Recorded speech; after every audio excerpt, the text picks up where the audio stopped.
Hello, this is Fear Dragon, and welcome to Breaking Out, the show about North American StarCraft 2 players. Every Friday and Saturday, we'll take a look at an up-and-coming North American player to learn more about their personality and their playstyle. Over 4 weeks, we'll take a look at 8 players before they participate in the Breakout Invitational for over $1,000. Let's learn a little bit about the next Breakout player.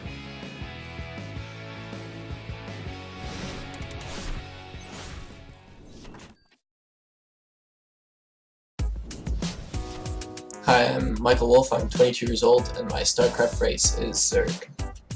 What do you do for a living? I'm currently a student at the University of Wisconsin-Madison. Tell us the most interesting fact that you can think of.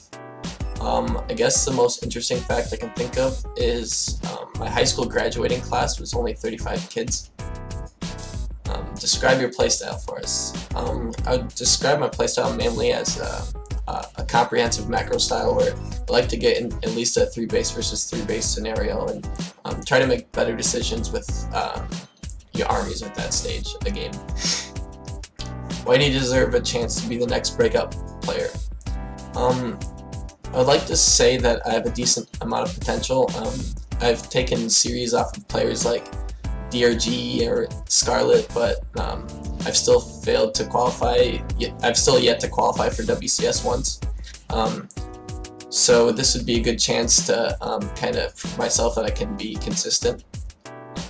What does StarCraft mean to you? For me, mainly it's a competitive outlet. Back in high school, I used to play 3 sports, so I was always doing that all the time as kind of like the source of competition. But now that I've been in college, obviously that's not going on anymore, so that's kind of what I used StarCraft for.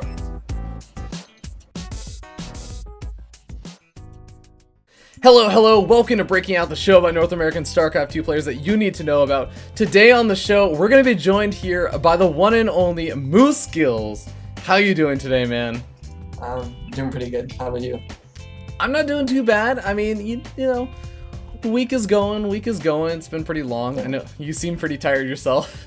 Yeah, been doing homework all night, basically. Oh my god. Alright, well, we're going to talk a little bit about your school in a little bit, but Michael Moosegills Wolf, I am very excited to have you on, because you are actually I gotta say, like, you're probably one of the most respected players of the players on this season. I think that you've definitely built a name for yourself in a sense, but right now I just want to say, you said in your application video, which everyone just saw, you're attending your university. What are you actually studying? I'm studying biomedical engineering. I'm on my 4th year. It'll probably take me another semester after that to get my undergrad, and then after that I'm not sure how much farther I'll go. That's actually really hard stuff. Does that like just take up all of your time? It sounds like you're pretty busy. Yeah, like quite a bit. Like when most people say they're going to school, it's like they say it kind of takes up more of their time. But I think like engineering in general kind of gets the stigma of being like, oh, you know, pulling all-nighters and all that kind of stuff that goes with it. So, I mean, I would say it's definitely a pretty hard major and takes up quite a bit of my time. Mm-hmm. Yeah, and you said that you were graduating in like a semester. Do you have any kind of plans for after post-graduation? It kind of depends on, like right now I plan on doing a 1-year master program probably. There's like lots of places I could go, or I could even stay here. Mm-hmm. I'm likely just to probably stay here and do like a 1-year master program, unless like I could get like a really good job out of the gate, make some money and start paying off some of the student loans. But as far as, yeah, I think that's basically my plans as far as that goes. You said that StarCraft 2 to you was kind of like your competitive outlet, which, you know, makes sense. But you said you kind of started to hint to say not so much anymore. Or you said that, you know, school's kind of gotten in the way of your StarCrafting, but do you feel like you can't really commit as much time as you want to get better at StarCraft? Like I definitely feel like if I had more time, I could definitely be a better player. Not necessarily that I would want to make the time, just because school is definitely my priority. But like at times, like during the summer or during winter break, and I can definitely like feel that my level goes up quite a bit compared to during school, where I have a lot more kind of busy work to do and stuff like that. You mentioned in your application video you've beaten some really, really good players. Like you kind of rattle off names like DRG and like Scarlet and everything, which again are very impressive names. Do you feel like the difference between you basically having broken out and being where you are at right now is the time investment that you kind of have to commit to school versus StarCraft? Kind of. I think it's mostly that plays a part of it, but I think it's mostly due to kind of choking in the WCS qualifiers that I've always tried. Like, Hmm. I think about every single one. I've at least in one of the qualifiers, I've gotten pretty far in like to the qualifying game, and then Hmm. end up choking and not getting it. And just because these days WCS is the main tournament, and like just getting into WCS will get you featured on Team Liquid for your Yeah. stream and stuff like that, and that's kind of what people recognize the most compared to everything else. So I think that's kind of the biggest deal. Hmm. So mostly just nerves then. Yeah. Hmm. Well, like I feel like I don't get nervous, but then when I look at the games later and it's be like, oh, I played so bad, compared to how I usually do. Like I'm not like shaking Hmm. at my computer or anything Yeah. like that.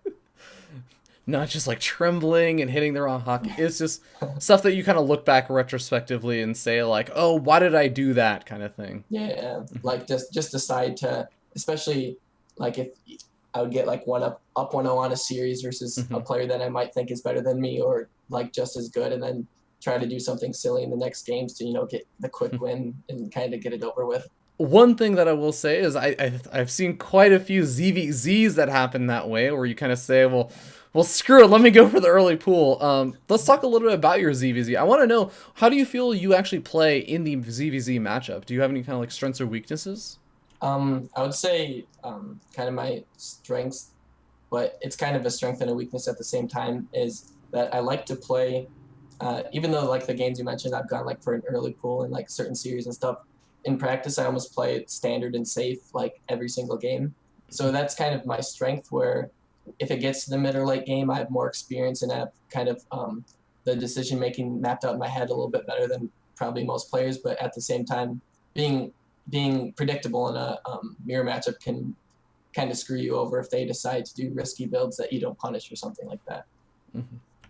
Yeah, and that brings up the point that you've been made actually in your application video, that you said that you kind of like to do. I'm trying to remember the exact wording you used. Comprehensive macro play. What does comprehensive macro play mean?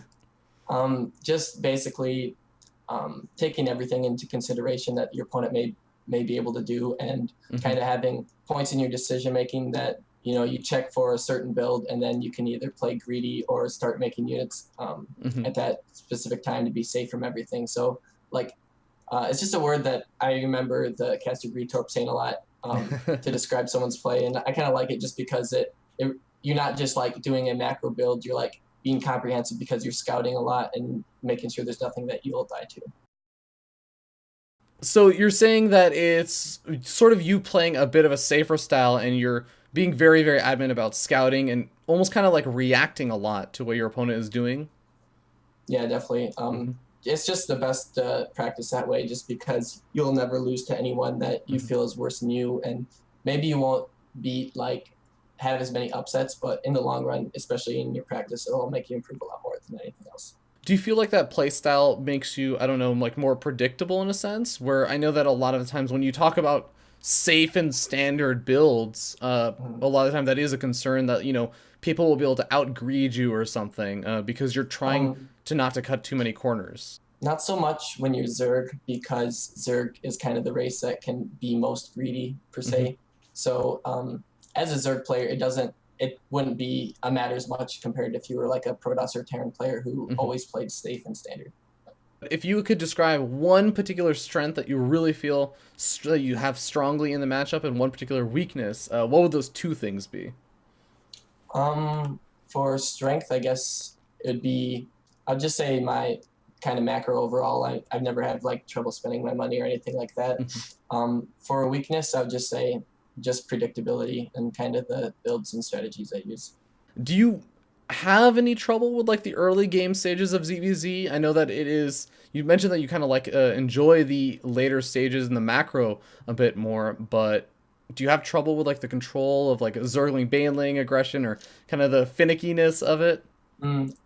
Not really, especially because I choose to play gasless a lot, so that kind of removes any kind of randomness that may come from the Zergling Baneling wars. Not that I necessarily choose to not play it because I'm say weak at micro or something like that. Mm-hmm. That's just kind of the reason I choose to play the gasless style a lot, just because it kind of skips to the mid game and kind of gets rid of any randomness or variation that may happen in the early game.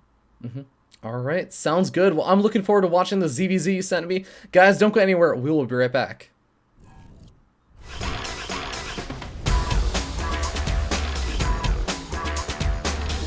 It's game time! Zerg versus Zerg. Welcome to the Zerg versus Zerg, everyone. I'm going to be joined today by my very special guest, Tempo Starcraft. How you doing today, man? Hey, doing pretty good, Fear Dragon. How about yourself? Not too bad, because we get to watch a ZVZ, and let me tell you something about ZVZ, Tempo. There's exactly one reason why I brought you on. It's not because I like you, it's because you're a Zerg player, and what the hell is ZVZ? Yep. Let's go ahead and jump in and introduce the players as we spawn. Down here in the bottom left-hand corner is going to be, in a sense, the enemy, the red Zerg player, Warren. And his opponent spawning in the top right corner, representing complexity. It is gonna be Moosegills, aka Kendrick Lamar. Indeed, and I'm actually surprised. I'm surprised at how many players apparently didn't know that Kendrick was Moosegills. Yeah. I mean, then again, I didn't really know either. But there you go, apparently, and he actually qualified through the ladder and was pretty much just like uncontested. Was just pretty much at the top most of the time. Yeah. No, Moosegills is pretty legit. I'm trying to remember if we actually might have casted him in the ESL thing as well. But I remember recently casting him too, and it probably was a ZVZ too. Oh my god, knowing the ESL ones that we casted, I think that was just like ZVZ heaven. All day, yeah. Oh, yeah, because the ESL things, it's just like, how many ZVZs does Bly have to go through to win the ESL this week? To win the ESL, yeah. But yeah, I think that Moosegills is a very, very solid player. Definitely, I would say, of the other players on Breaking Out, one of the more well-known ones. Obviously has the team complexity behind him in terms of his namesake and everything. But I don't know, we are going to be witnessing his ZVZ, which can be one of the more volatile matchups. And I know that he said he likes the more standard, kind of safer style and everything. So how are you feeling about ZVZ these days, Tempo? I'm pretty good in it. Like, I've been enjoying it more. I had like a phase where I don't know what it was, but I always have these mental blocks for different matchups. Like one day it's gonna be my ZVP, one day it's my ZVZ, one day it's my ZVT. Well, all days it's my ZVT, but to be honest, ZVZ's been pretty fun. Switching with mutas and roaches, making them both work, and it seems like a lot of players have as well. I feel like Moosegills though is either more of the roach style or. I mean, perhaps, yeah, I feel like just based on his opening so far, it looks like he's basically going gasless at this point. I mean, his spawning pool is finishing up around the time that speed is starting up for Warren, so he has really got to make sure he's going to be prepared for any kind of early aggression. But yeah, Warren did something interesting actually. He went for the pool first, but he also got the gas. Yeah. And then this hatchery is very late. You'll notice that Moosegills went for the hatch first. Warren though, getting his speed but leaving one in gas. Makes me wonder if he's going to be like a very aggressive speedling attack and then I think drone up again, because he does want to go into Banes and tech eventually. He's also making Zerglings, and he's actually making a lot of Zerglings, so I'm pretty sure there's going to be a big attack, but he's not sending any of them across the map. He's leaving all of them inside of his main base, and could even try and like hide them if these Zerglings from Moosegills come in over here. As we do end up seeing him kind of run them up to the top side of his base, try and hide them for as long as possible. Moosegills is not going to have knowledge of this, but he does see Zerglings speed. Oh my god, is he going to catch a glimpse? He catches a glimpse of a couple of the Zerglings, but I don't know if it's enough. Just paying attention, he might have saw like one.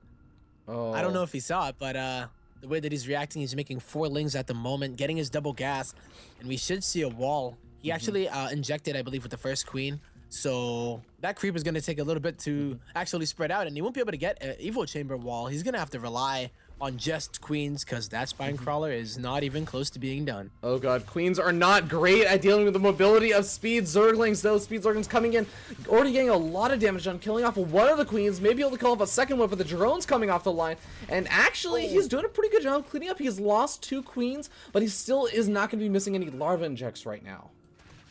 Yeah, I mean, the spine crawler will be finishing, and slowlings are coming out here from Moosegills. But he is up by 9 drones, so if he just holds on, he is pretty far ahead. And The fact that he is going for the gas list is reason why he did have his extra queens, and also having that later gas, and then the slow lings, right? So Yeah. But here's that one drone and gas that you were talking about. This is where it comes in handy for Warren, is he is now mining with 3 drones as well, and he's got the banelings coming out. The banelings gonna be able to bust down this wall, and that is still very much incomplete. Ooh. Yeah, you can't transfuse that, and he might even just use it with the lings. Gonna get canceled here from Moosegills. Those slow lings gotta be so careful. Oh my god, the money hits over there for Warren. That is the most perfect, situation here. The ling's gonna get the spine crawler as well, and the drones inside of the natural have been destroyed. Actually, the only 2 workers have been killed. What? Whoa, I think Musko's evacuated a bit, or did he just not have? Oh my god. I think he must have evacuated them, but he's getting out more Zerglings. Oh, there's one Baneling still alive. The Baneling is getting chased by a drone of all things, and finally the Queen kills it off. But Moosegills is starting to hold this. Blob in his mouth like me, right? too. The I'm a Baneling's like, no, Baneling. it goes on the other side. Oh my god, he's like starting to hold though, and he's even getting this wall. I love how consistently, as soon as he gets a bit of the Zerglings like pushed back, he immediately starts that wall off once again. Although it's a Roach Warren, I almost kind of would have liked to have seen the Roach Warren be one of the safer buildings that's built back inside, because if he gets out the roaches, like that's where things just start turning way in your favor, right? Yep, exactly. And it's gonna go down again. Warren's gonna go right for it. Can't transfuse a building, Yeah. And it will go down again. Here come the lings and the banes once more. Moosegills really smart though, keeping his lings on the ramp. Yeah, I love that. Oh, one Baneling left over. He pulls back some of those Zerglings, and he managed to keep most of them alive. He's gonna lose another one of his queens, but look at this. He's still actually got, he's still got 1 queen left over. That was actually the queen that was in the main base that just got picked off. So he's going to be missing out on a couple of those larva injects now. Will that actually start punishing him? He's also kind of fallen a bit further behind, losing 2 drones. Oh. With that wall, but it gets taken out without a cancel. Yeah. It's a bit frustrating. Moosegills are so meticulous with, like, he always does it. He goes right in every time. He is so insistent about it, and it's great to see. It's actually really helping him buy himself a lot of time. Indeed, and he still has a drone lead, surprisingly. Like, the only thing that has gone down are a lot of queens, but, I mean, the fact is that they're trading out for Warren's lings. Oh my god. It's all minerals for the most part. Warren is using gas. Moosegills hasn't used 1 ounce of gas to defend any of this yet. Oh my god. I don't even know how you do that, Well, I think you partially do it by the fact that the aggression is all the natural expansion, and that's where his gas geysers are. So he actually can't even mine gas right now. But yeah, it's a good point. He does still have 200 gas that he hasn't really been trying to utilize. I guess finally he manages to hold off, and the aggression is... Oh, actually, is this like one of the most devious tricks possible from Warren? Where he is not just continuously rallying the units across the map anymore. He's just leaving them at home, and I don't think that Moosegills has seen any of these Zerglings. So I think that Warren may just go for another wave of aggression delayed. Actually, no, he's droning up behind this, so I don't think so. Yeah, he could have, though, for sure. And I think that Moosegills, he actually was going for speed, so he felt the pressure and realized that, all right, I better try to get a counterattack. If this keeps going, I might need Banes. But when he realized that Warren stopped attacking, he canceled the speed. And then he used it to go and get that lair. Yeah. So, very, very particular with how he spends his gas. He's going to want to obviously get those upgrades and also the road speed when it is done. These lings are a little devious. Wow. Yeah, look at the path that they take. Oh my god, is he going to the destructible rocks to like knock down the backdoor rocks over there? Or, well, I guess the longest maybe... route possible so that Moosegills has no idea. Yeah. That's actually a really, really clever play, and now he can try to attack Moosegills with the the least amount of information about it. Moosegills is setting up a large number of drones, but those are drones that could have been units. He still has that wall in going for him, though. Yes, didn't move that queen at all, and Warren trying to get some kind of run by. He could have been able to, but he's just going to target down that Evo chamber. That queen, remember, is the one that had the energy, and that upgrade is going to get taken out. But there's nothing else here. Warren is just going to fall back. But yeah, I feel like he could push the issue if he wanted to. But that spine crawler and the 2 queens, even the broodling assistants, right? It's like, oh. I think also seeing the Roach Warren, you kind of know, like, roaches are bound to come out relatively soon. Especially if you have all that time bought by the Evolution Chamber wall off. So if you stick around for too long, you may just end up losing your Zerglings. And your opponent can maybe go for some kind of counterattack. But look at this. We do have the Warren throwing down the Spire in a very weird location, might I add. It's like at the ramp. I don't know if that's just like Yeah. harder to spot, maybe? I don't even know. Yeah, I mean, I don't know the path of the overseer, the most common path. Maybe he's Yeah. like a scientist and he's like, Oh my god. Is this studied gonna work? the path of the overlord. Oh my god, I think that Moosegills may actually not What? scout the spire because of this. Look at the Yeah, rally you don't point. think to go there. Wow. Who That does is that? funny. Who does Smart, that? smart. I know. You never expect it to be there. But both players getting their thirds. We're going to see Roach versus Muta. And you know, it's such a weird situation after such aggression Yeah. to go Muta right after it, because I'm sure that he wanted to do a bit more economic damage, but he did get it a bit later. It's not like the Mutas are going to be that fast. It's not going to be in time to cancel the third. Moosegills' he sees third is it. going to be very secure. He sees it. Wait. I was trying to pay attention to see if Moosegills clicked on the spire. I don't know if he did. Do you think it's conceivable that Moosegills would That he just just- assume that it was a spine crawler or something because it was building at the ramp? I mean, it could be, especially because Moosegills is going for the roaches instead. Yeah. He's not building any spore Something like crawlers that, or anything, right? Yeah. He isn't. You're right. He's making 12 drones actually. Double queen production though, so maybe he does have some kind of idea about it. But here comes a big attack from Moosegills. There's only Yeah. 3 spine crawlers here, Oh. and Warren gonna is do a invested in lot of mutas, damage. which are gonna take forever to kill these. There are the Mutalists, but I love the split up from Moosegills. It's one of those kind of tried and true things of, well, the counter to air units is roaches, because the roaches will Yes. die very, very slowly. And you can do a ton of damage before they actually get cleaned up. And you can see you're taking advantage of that by splitting up your roaches. Yeah, I mean, Warren is dealing with this pretty well. He actually split up his mutas, which is something that you don't usually see people do, Yeah. whether intentional or not. He actually did, but he is gonna lose his third. Down it goes. Yeah, he's even lost a couple of Moosegills drones. droning up Oh my god. so hard behind this Sphere Dragon. He has Yeah. 65 drones. He has a third base already mining, and he's gonna be transitioning most likely either into Roach Queen or Roach Hydra Infester. Yeah, he has the Hydra den done, so he's gonna go Roach Hydra. Yeah, he also has 2 spore crawlers at every base, and he's bought himself so much time because the Beetles had to be there to defend against the roaches, try and minimize the damage that was done. So he basically got to react to whether or not he knew that was a spore crawler or a spine crawler or actually the spire. Doesn't really matter at this point. He's had more than enough time to react.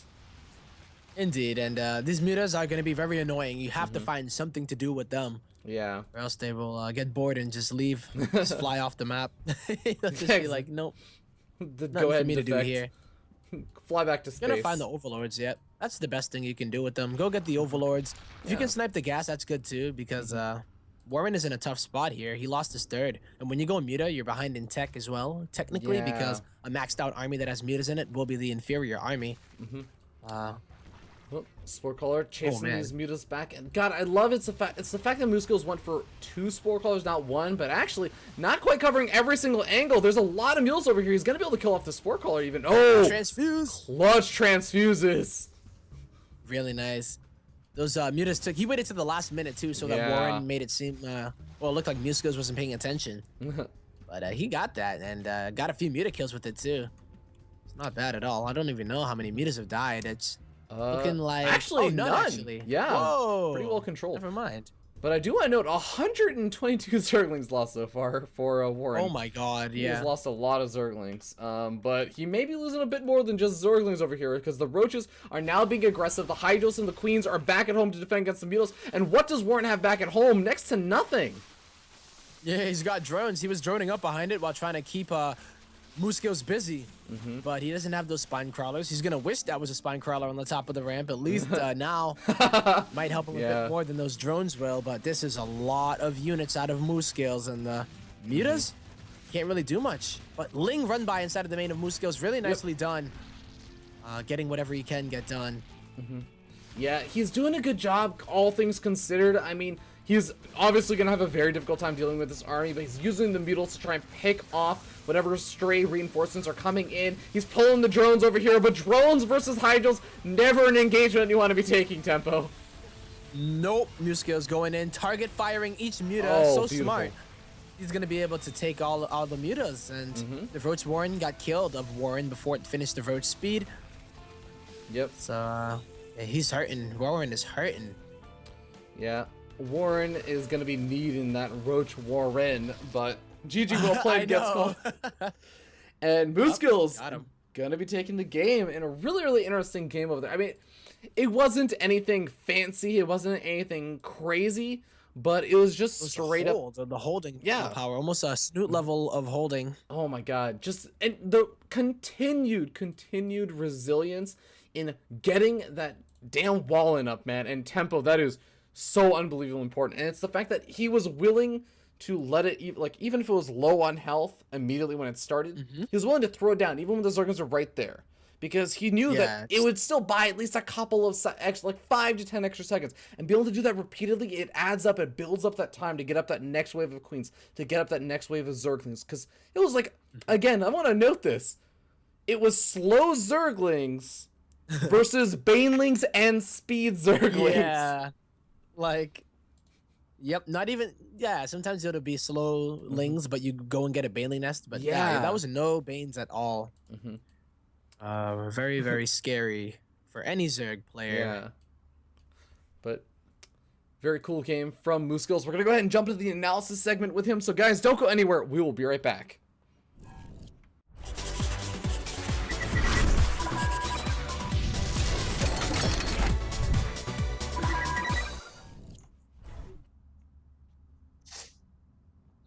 Alright guys, I'm back over here with Moosegills for the ZVZ analysis segment. Moosegills, break this game down for us, man. What was going on in this game? Okay, so this started off in Deadwing cross positions, and this is kind of a random spawn position, I guess, on this map, because it's pretty difficult to scout. And in this particular game, my opponent goes for a kind of cheesy opening where he gets an early Zergling speed by going pool gas and then his hatchery afterwards. So what's happening right now is at about 5 minutes in the game, I'm finally getting my Zerglings across the map to scout what he's doing. And then as I luckily enough, I get into his main and see his gas count. And through that, I know that he is doing this mass Zergling attack off of like 16 or so drones. So I'm instantly starting a spine and then getting a little bit of gas and then trying to position my queens in a good spot while, of course, making as many Zerglings as I can. Yeah, I know one thing that you end up trying to do a lot in this game, and it's something that I was like really impressed about, is how often you would just keep trying to get that wall up like over and over and over again. But you know, at the earlier part, obviously you don't have quite as much time for that. Is there like a reason why you don't just try and start throwing down the evolution chambers immediately? Or are you kind of worried about like, I just need to spend all of my minerals on getting Zerglings and spine crawlers? Mainly just because I think it'd be, with an attack that comes this quickly, I think it'd be a waste to try to wall.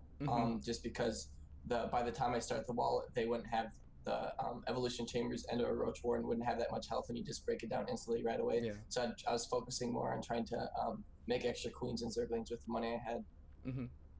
Yeah, cool. And one other thing I was kind of wondering about, you mentioned like positioning your queens and everything really well, but generally, like, this is the really impressive thing about this, is you're basically a speedless build. You're going for like the gas, like you went for the double gas a little bit later on, but you went for your natural expansion, which meant that for almost the rest of the fight and the aggression, you weren't really able to mine gas. Was that kind of like an intentional decision?